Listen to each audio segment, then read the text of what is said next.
Hey guys! I know you don't often see my face on one of my videos, but today I want to say thank you to the sponsor of today's video, FlexiSpot.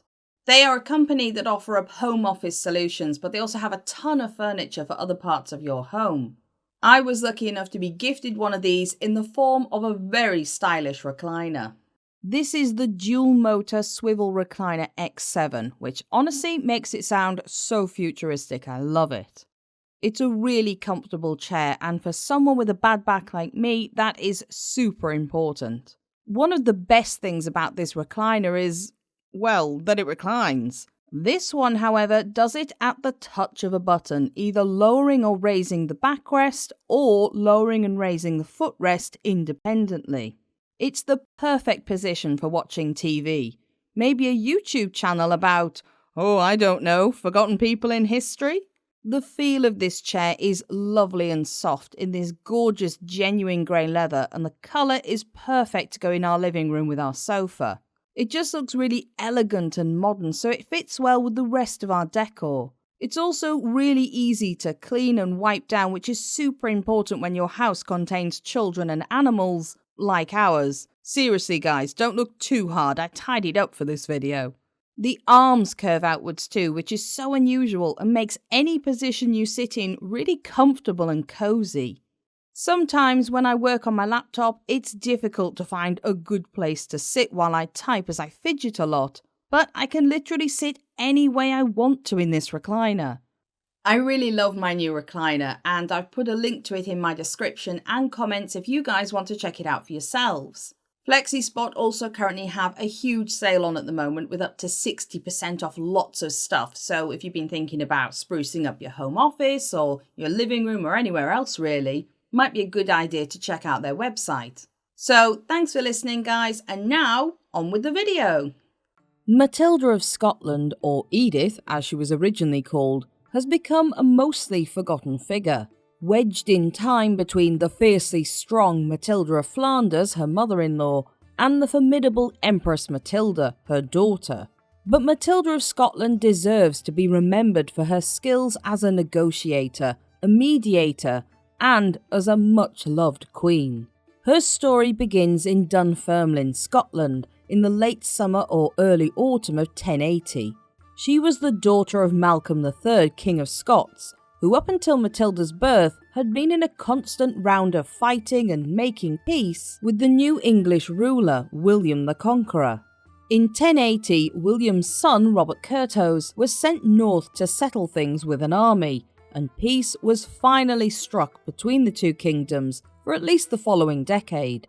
To cement this, Robert was made godfather of Malcolm's new daughter. Matilda's mother was Margaret of Wessex, daughter of Edward the Exile, who in turn was the son of the English king Edmund Ironside. Edward had lived most of his life, as his name suggested, in exile in Hungary, and died just shortly after being invited to England's shores to be a possible successor to Edward the Confessor. This meant Matilda was descended from both Scottish royalty and the Anglo-Saxon royal house of Wessex. Queen Matilda, William's wife, was also invited to be godmother to the new young princess and travelled to Scotland alongside her son. It was said that during the christening, baby Matilda reached up and pulled down the Queen's headdress, and this was taken as a sign that one day little Matilda would also become a queen. However, many of these stories were written years after Matilda of Scotland became Queen of England, so it's likely these accounts may have been written with hindsight. Little Matilda wasn't an only child, she would be one of 7 surviving children. They would have had a luxurious upbringing compared with many children, and their parents were apparently loving but extremely strict, not that this was unusual for the time. Margaret was especially known for instilling a deep piety into her children, and she herself would become a saint after her death. It was something Matilda would carry along her own life, and at the age of 6, she and her sister Mary were sent to Romsey Abbey in the south of England for their education. Romsey Abbey's abbess was actually their maternal aunt Christina, who had become a nun there in the same year. The Abbey was famous for its education of daughters of the nobility and royalty. The primary education here would of course be religious instruction, but the two girls would also learn English, Latin and French, along with learning to read and write a little. Although few royal women kept up the practice as they had scribes to write for them, along with learning to manage finances and the geometry known at the time. It was an amazing education for any youngsters of the time, and more so for girls. However, the two girls lived through a period where medieval royal and noble girls were actually given more of an education, academically speaking, than boys. But from their earliest days in the Abbey, Aunt Christina tried to vehemently encourage them to become nuns, or at least make them wear the veil. Matilda would later state that although it made her aunt angry, she would often snatch the veil off her own head and stamp on it in annoyance. But when she hit puberty, the veil took on a meaning of safety, as Christina encouraged her to wear it in order to preserve her from the lust of the Normans, as Matilda would later recount. This was a legitimate concern, as many Saxon women were indeed often the target of unwanted advances by the conquering Norman soldiers. At some point during their early teens, possibly because of their complaints about being forced towards a life in the cloisters, Matilda and Mary's parents sent them instead to Wilton Abbey. Wilton had long held a pedigree of Saxon royalty through its doors, and contained relics from both St. Bede and St. Edith, who was an illegitimate daughter of King Edgar and Matilda's namesake. However, the idea of at least pretending to be a nun would also work in Matilda's favour when she was used as a marriage pawn by her father to create alliances for his kingdom. In her own words, she would later say she used wearing the veil as a pretense to avoid unwanted marriages. In 1093, she may have used the excuse to reject a proposal from William de Warenne, 2nd Earl of Surrey.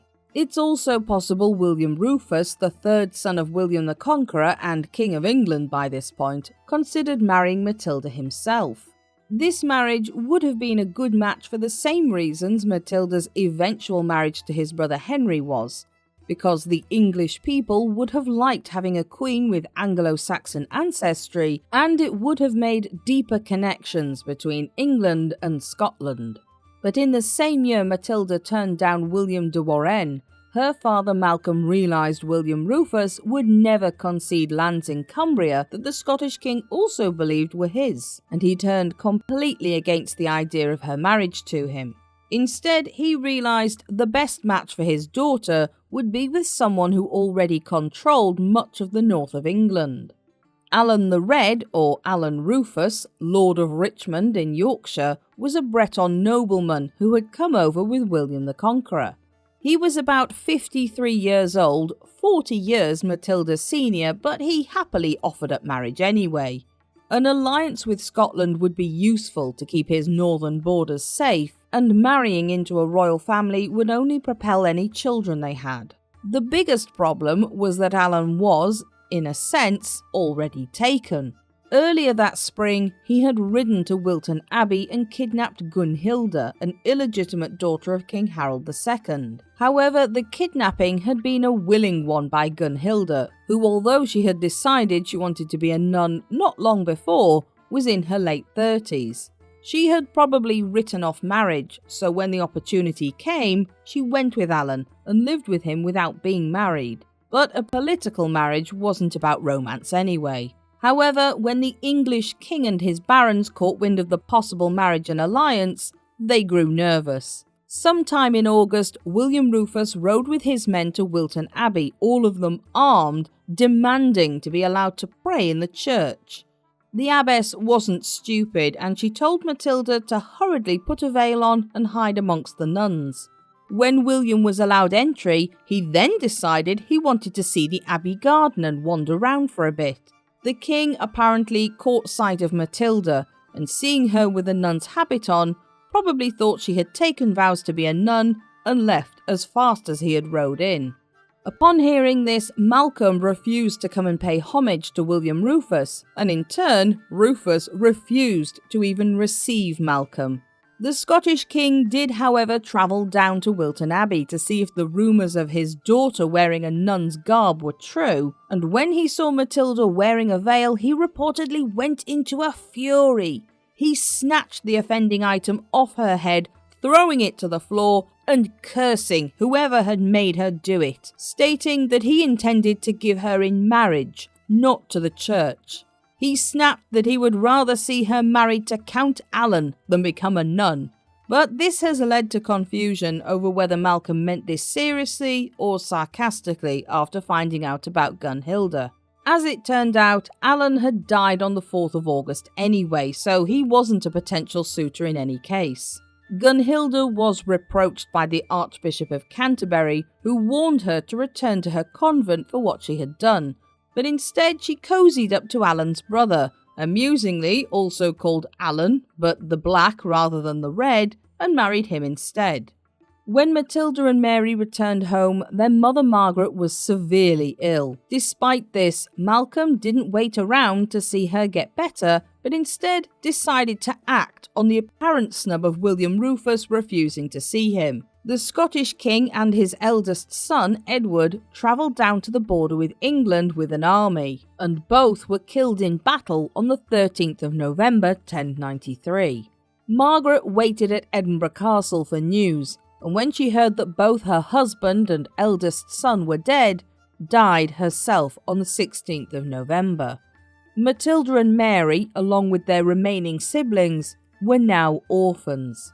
As the Scots throne did not necessarily follow a bloodline as William the Conqueror had established in England, a new king was instead voted in.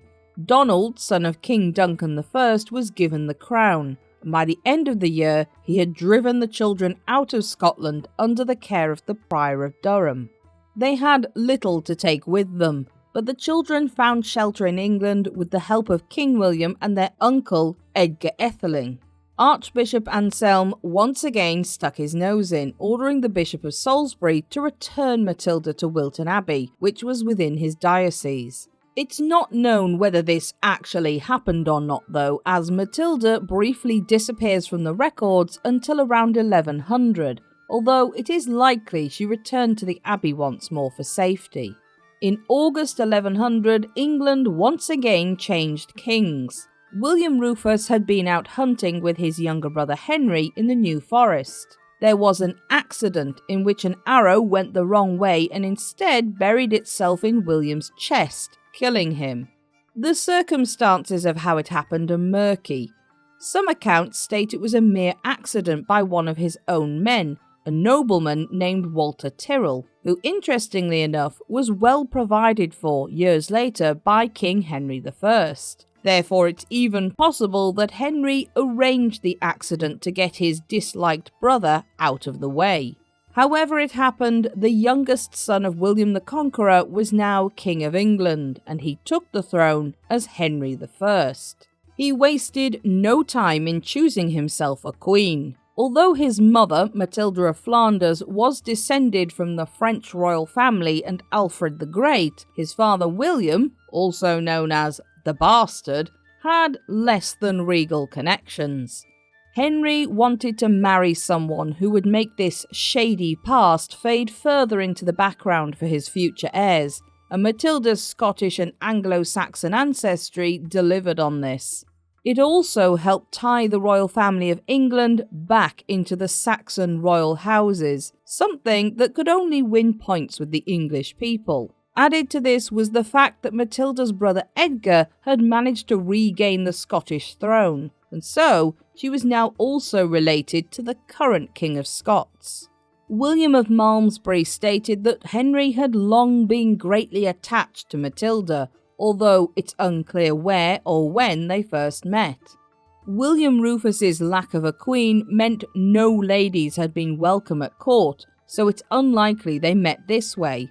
However, the fact that much of Matilda's life had been spent in a nunnery might mean the connection was through a member of the clergy, perhaps one who had tutored the young Henry as a boy. The new king may even have visited her previously at Wilton Abbey. Henry proposed to Matilda, and she accepted on one condition, that a new charter be granted stating that the English people would be governed by the laws of Edward the Confessor, her ancestor. The king agreed to this, and later poetry would praise Matilda for persuading the king this way, and Henry would be shown as a wise and just leader who listened to the good advice of his queen. Henry was a political catch, wealthy, powerful, and was smart enough to try to win over enemies with words before blades. But he could also be cruel and unrelenting, and he couldn't seem to control himself when it came to sex. Outside of his marriage, Henry would father 25 illegitimate children, many before he even asked Matilda for her hand. But there was a problem. So many people had seen Matilda with her nun's veil on that they believed she might have actually taken holy orders.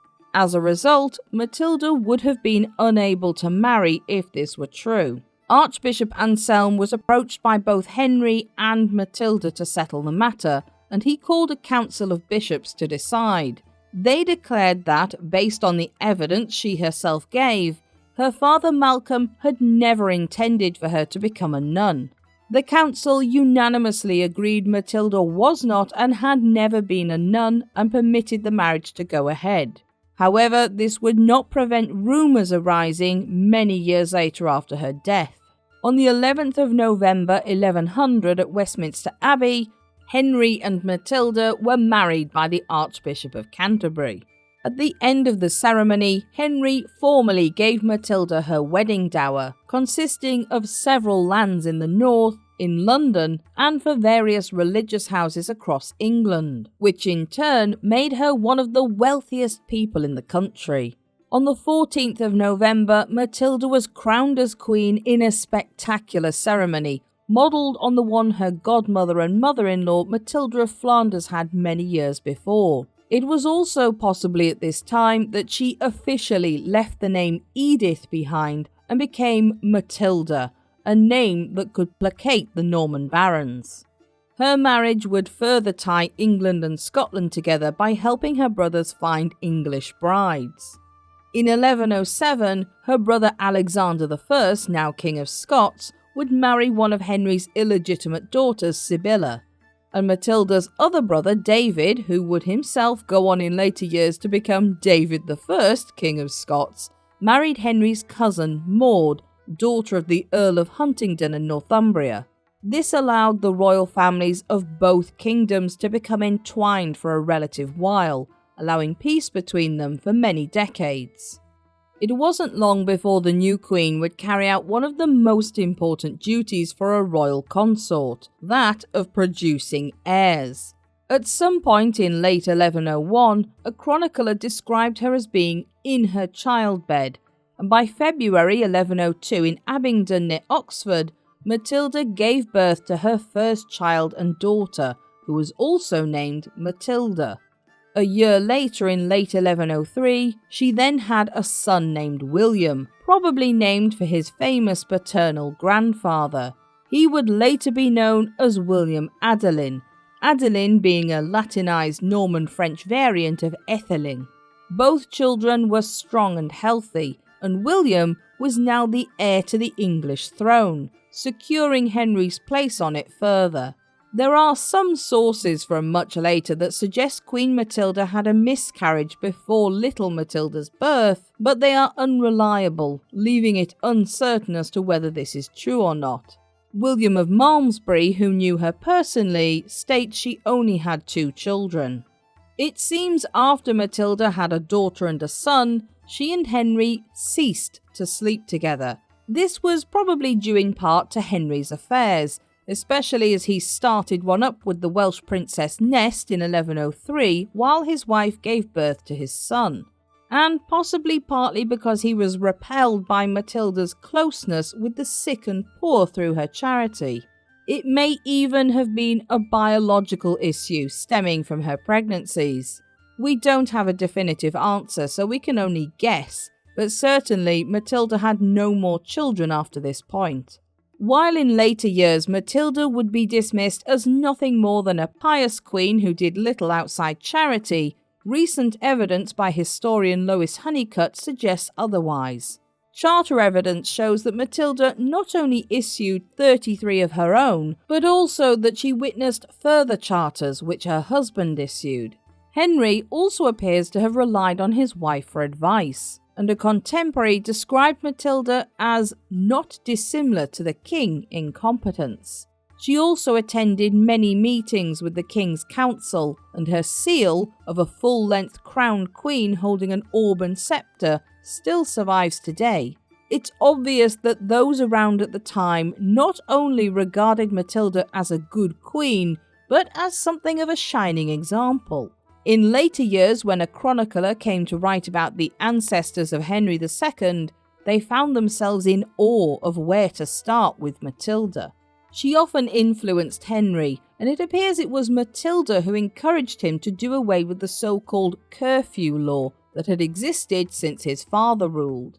It had originally been a way to prevent Saxons plotting together in the dark hours on how to be rid of the Normans under the pretext, possibly valid, of there being no fires at this time to protect against accidents in the middle of the night.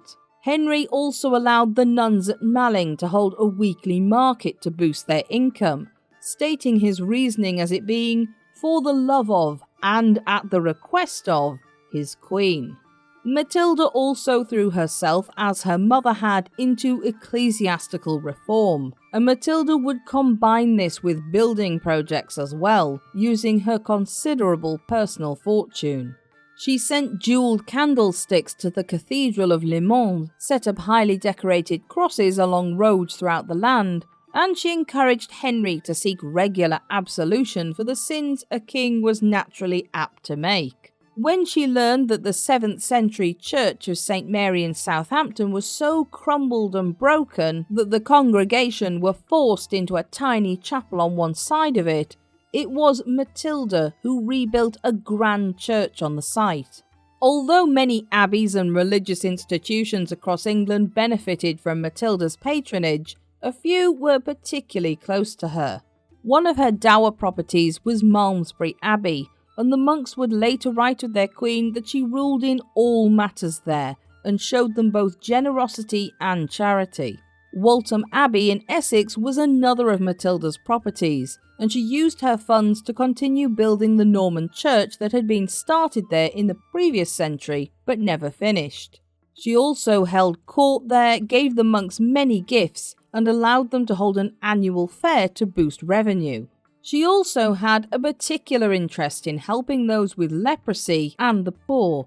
Matilda built 2 leper hospitals, one of which would become the parish church of St. Giles in the Fields, and the other which was of St. James and St. Mary Magdalene outside Chichester.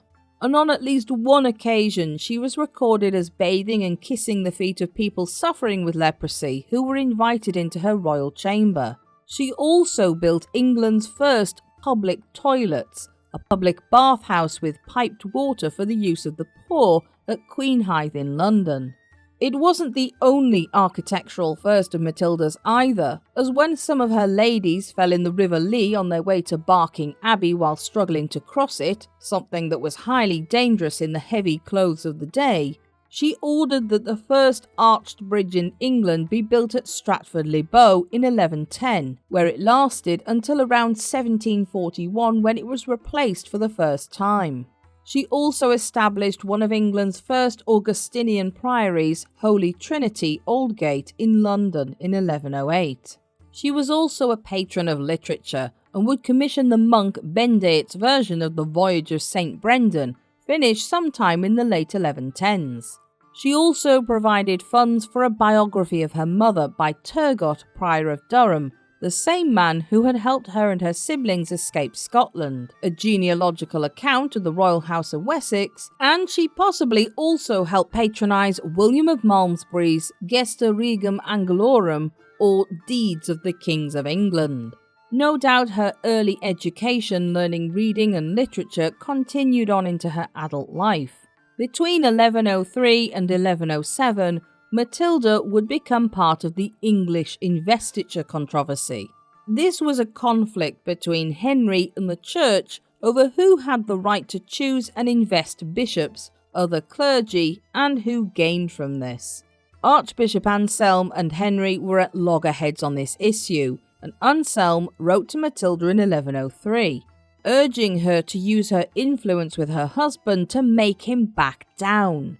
She did side with the Archbishop, and made it obvious by signing a charter at Rochester as Queen Matilda, daughter of Archbishop Anselm. This understandably caused tension between Matilda and Henry, and she continued to write to Anselm even when he briefly left England for Rome. Eventually, her letters went more towards repairing the rift between the Archbishop and the King, and she repaired the damage with her husband as well. With her help, a solution was found in 1105, where it was agreed the church would choose their bishops, but Henry would receive homage from those bishops for the lands held in his domains. Matilda would have also wielded power in her own right in Henry's absence on the occasions when she was regent. He frequently travelled to Normandy, and during these periods the chroniclers have nothing but good things to say about Matilda, and it appears the country remained stable under her capable running of it. Just like her mother, mother-in-law and daughter in later years, Matilda was a skilled mediator, and no doubt she presided over cases in which she was dispensing justice fairly and without prejudice to either side. During these periods, she would also travel, as Henry would, around his English domains, as well as travelling to Normandy at least once in 1106.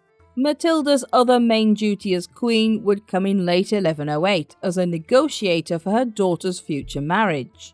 Heinrich V, King of Germany, later to also become the Holy Roman Emperor, sent envoys to England to ask for the hand of little Matilda, who at the time was only 6 years old to his 22 years. Age gaps were not unusual in a political marriage, and that notwithstanding, it was a very attractive offer for Henry of England and Queen Matilda. Heinrich was one of the most prestigious monarchs in Europe from an older royal house than the English kings, and it would give England a valuable ally for conflicts within Europe. For the German king, he needed money to fund his expedition to Rome to be crowned as Holy Roman Emperor, and Henry I had plenty of money to spare.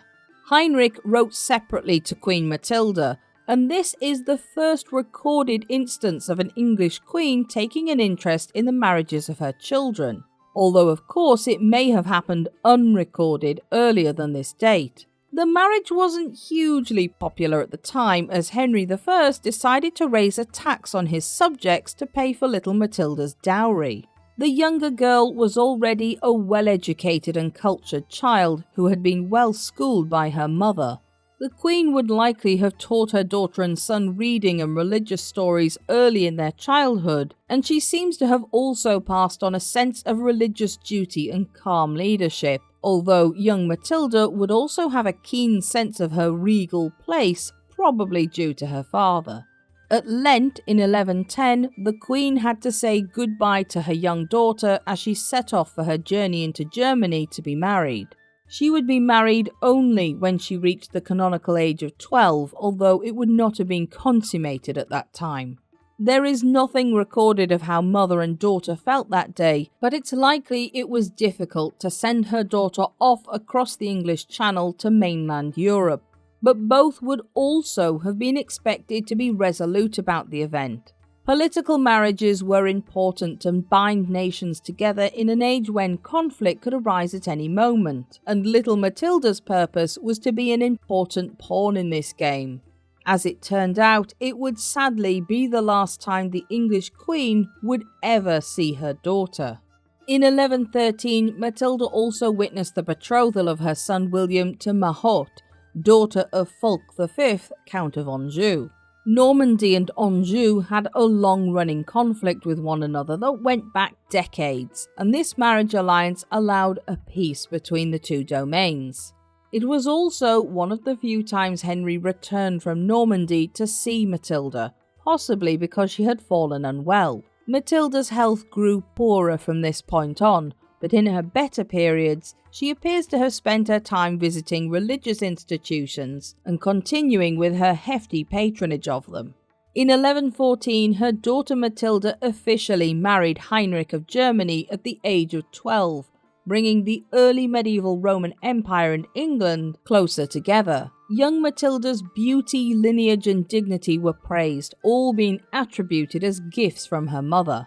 By Christmas 1117, Queen Matilda was once again severely ill.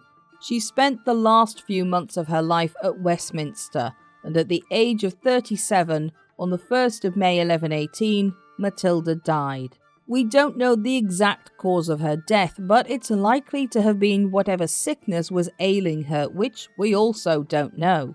Henry did not return to England from Normandy upon hearing of his wife's death, but his grief was apparently immense, shown through the many and lavish gifts he gave to churches in her honour and the 47,000 masses he apparently ordered in her name. She had wanted to be buried at Holy Trinity in Aldgate, the priory she had helped establish, but instead Henry ordered her body to be laid to rest in Westminster Abbey. Possibly he was thinking of the legacy of members of his royal family all being buried there together, as he did give the monks at Holy Trinity several gifts and grants in recompense. Having a royal person buried at an abbey was a tourist draw, after all. Her children would also have taken the news hard, but her daughter Matilda, away in Europe, would have to wait several weeks for a letter bearing the bad news. Robert of Torigny mentions a biography of Queen Matilda that is now lost, and if this indeed existed, it's likely her daughter commissioned it. Matilda would be hugely missed and spoken of in the immediate centuries after her death. For the next 2 centuries or so, good Queen Matilda would be remembered as a kind, pious, considerate consort, and her example was such that at one point a sainthood was discussed for her. However, after the 13th century, her story began to fade, and her name came up only in discussion of her lineage or piety, and her influence over her husband, her quiet determination in her decisions over having more children or siding with the church, her skill as mediator and regent, and her building projects were all but forgotten. But Matilda was a perfect example of an early medieval queen, not taking by force or conflict, but by negotiating and talking, by quietly winning over people with her deeds and care of those within her kingdom. It's little wonder this woman, a powerhouse underneath her demure appearance, was probably a great example to her daughter, a woman who would go on to become Empress Matilda and mother to the Plantagenet dynasty. If you enjoyed this video, don't forget to like and subscribe so you don't miss any new documentaries.